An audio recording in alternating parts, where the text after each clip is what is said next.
Hey guys, hope you're all doing well. Leslie here, also known as Fresh Lamps, and welcome back to my channel.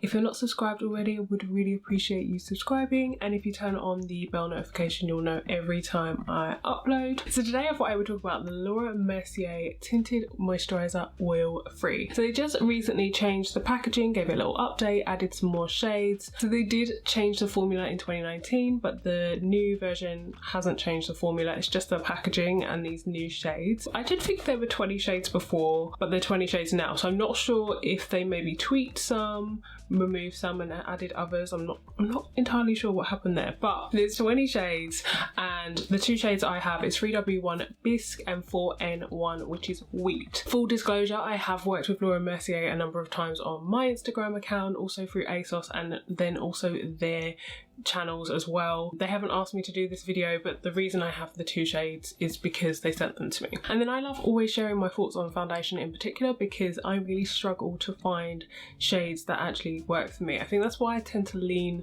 more towards tinted moisturizers at the moment, because they tend to be very easy to use. I'm going to start with swatches first, and then I'll get into a little overview of the tinted moisturizer. So the reason I decided to swatch two shades, which are from two different categories, is because they both work for me. In particular, the 4N1 shade is a new shade, and before that I was using 4W1 Tawny and 4C1 Almond, which also work for me. I usually have to mix between several shades to get them to work, so it's really cool to have a number of shades that work if one's like out of stock or I just can't get hold of it. So I swatched both on my cheek just so you can see, because the only ones I have at the moment are 3W1 and 4N1. So 3W1 is a medium warm, so you can sort of tell this pulls a little bit more peachy, whereas 4N1 Wheat is an olive neutral, and this just pulls a lot more yellow for a neutral than I was expecting. Yellow but not too yellow, and it goes really well with my neck. But I can definitely use both shades, so I decided to start by applying 4N1, which is the shade I use the most, on one side, just so you can see how it looks and how it blends.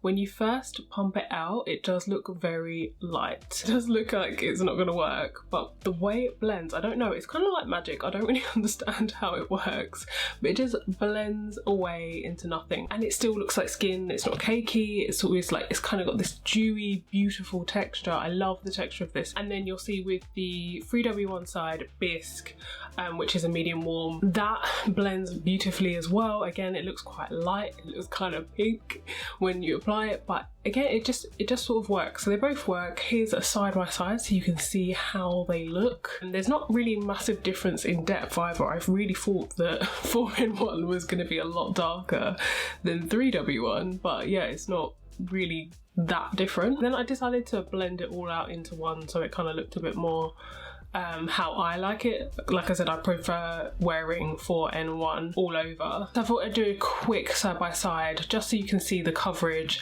of how my skin looks without makeup versus with makeup. This is just with the tinted moisturizer, just so you can get an idea of how that looks. I haven't applied any concealer, I didn't apply a primer, and then here's how it looks with the rest of my makeup applied. Again, I didn't apply any concealer, just a little bit under my eyes. I do find that with this tinted moisturizer I have to set it, so I do usually use the Laura Mercier honey translucent powder. I just like the colour of the honey one because it's kind of a peachy yellow rather than yellow. I'm just finding like a lot of my foundations, ones that would usually sit on my skin really well, are just kind of sliding off, so this just stops it moving around a little bit. The finish is meant to be a soft matte, but yeah, that's just something to bear in mind, that my skin is extra oily at the moment, so it's going to look a little bit shinier in the footage than it normally is. But yeah, other than that, I didn't really want to say too much on that. The coverage, like I said, is sheer, but it is buildable. Your skin's still going to look like your skin. It's never cakey, it doesn't ever look dry, it doesn't oxidize either, so the colour that you put on is the colour that you're going to have at the end of the day. It does last quite well throughout the day as well, even with my skin being so oily.